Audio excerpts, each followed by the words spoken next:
This is CBS 5 News at 11. Good evening, I'm Michael Benny. You're watching the only local newscast to bring you the biggest stories of the night and the first alert forecast right off the top. Straight to Chief Meteorologist Wayne Mahar. Thank you, Wayne. Just after 11 o'clock, here are the top 5 stories on CBS 5 News. The latest from North Syracuse, a school budget is now passed. And tonight, the plan that will go before voters next month asks them for more money. It's a 5.2% tax hike approved by the Board of Education. Even with that, jobs will be cut and some programs will go too. Caitlin Nuclo tells us more just ahead. New since 6, an East Syracuse woman found not responsible after she admitted to stabbing her 2 young nieces with a kitchen knife. 40-year-old Lisa Turkey will now go to a psychiatric institution after a judge agreed she is mentally ill. Turkey was babysitting the 7- and 9-year-olds at their home just north of New York City last summer. She says she doesn't know why she became violent. The children have since recovered from those stab wounds. New information, tax returns show Governor Andrew Cuomo made more than $200,000 last year. Cuomo reported about $143,000 in salary, about $50,000 extra through investments. After deductions and exemptions, he owed about $25,000 in federal taxes. The governor is due a refund of about $8,000 from his paychecks. They are domestic pigs gone wild, and tonight wildlife officials are trying to figure out how to get a handle on them before they do any more damage. They come out at night and are quickly becoming a major problem in some parts of central New York. CBS 5's Chris McGrath reports. Reporting in Homer, I'm Chris McGrath. Tonight, the school board in North Syracuse agreed to ask taxpayers there for more money. The district's $136 million budget, which goes up for a vote next month, includes a 5.2% property tax hike, even as it makes cuts to programs and jobs. CBS 5's Caitlin Nuclo has that story. In North Syracuse tonight, I'm Caitlin Nuclo. Now to our Facebook story of the day. We put the choices on the CNY Central Facebook page, and you choose which one we cover. Tonight, several lawmakers are proposing a domestic violence registry for our state. Anyone convicted of the crime would have to list their address, and that list would be public. New York already has a sex offender registry. The new bill aims to identify abusers, but it's already facing opposition. Registering when it's about domestic violence really ties that person to the victim who they're victimizing. And that victim is not saying, hey, I want everybody to know who I am. And although maybe it might prevent some things, we think the harm might be a little bit more than the benefit. The proposal comes after the death of a 23-year-old woman last week downstate. Police say she was killed by her boyfriend, who had a dangerous past. Tonight, the Federal Aviation Administration is taking action to stop its workers from sleeping on the job. Syracuse air traffic controller, managers, and union leaders are in Boston right now. Tomorrow, they'll be briefed on new regulations aimed at stopping that on-the-job sleeping. We have been working with the agency for over 14 months on fatigue mitigation in the workforce because we know that is a problem. For almost 10 years now, Syracuse air traffic controllers have been looking for new recruits as many of the 30-member staff was retiring.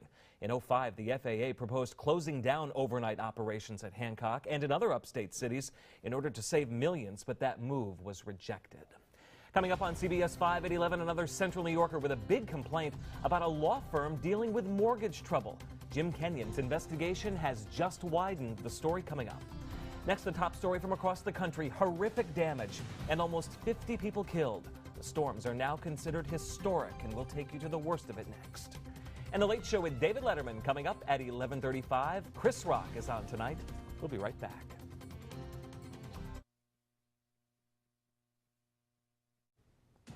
The top story across the country tonight comes from North Carolina, where the scores of reported tornadoes that struck over the weekend will go down in the history of that state for their power and for the deaths they caused.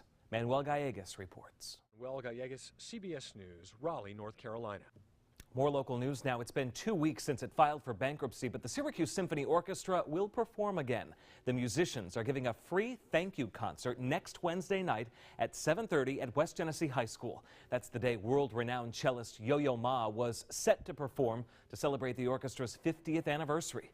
The SSO canceled its remaining concerts after the board recently voted to dissolve and file Chapter 7.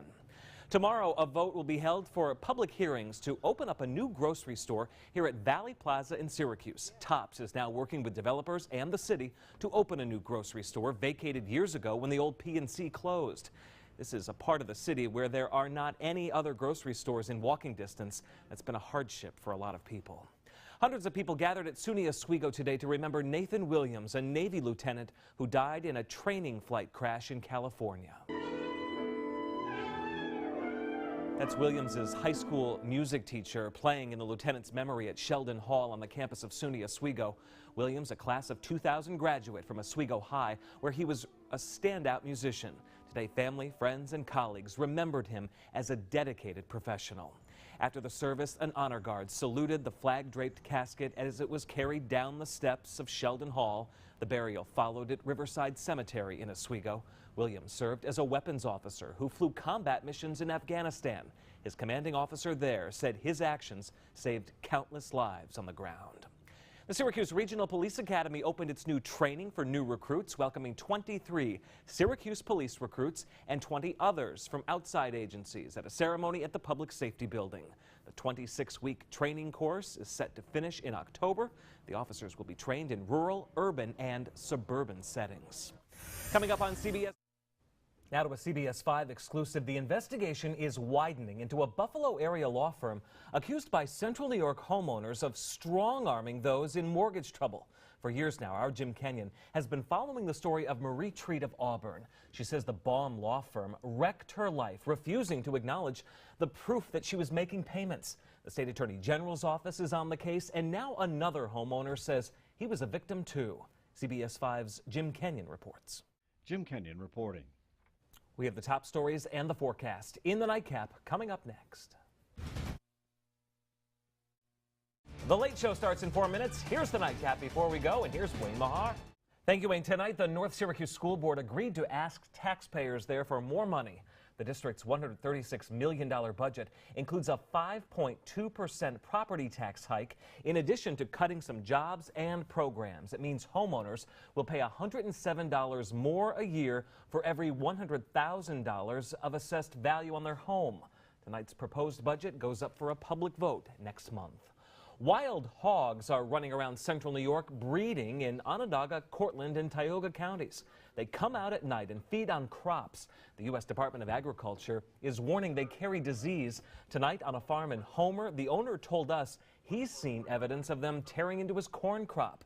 The USDA has now stepped in to take control, or at least try to control the population. It's captured and killed 27 wild hogs in central New York last year alone. The White House says the president plans a meeting tomorrow to talk about immigration reform. President Obama will meet with several groups and leaders in the afternoon. The president plans to talk about the importance of fixing what he calls the broken immigration system in this country. He says he wants the current system to meet the 21st century economic and national security needs of America.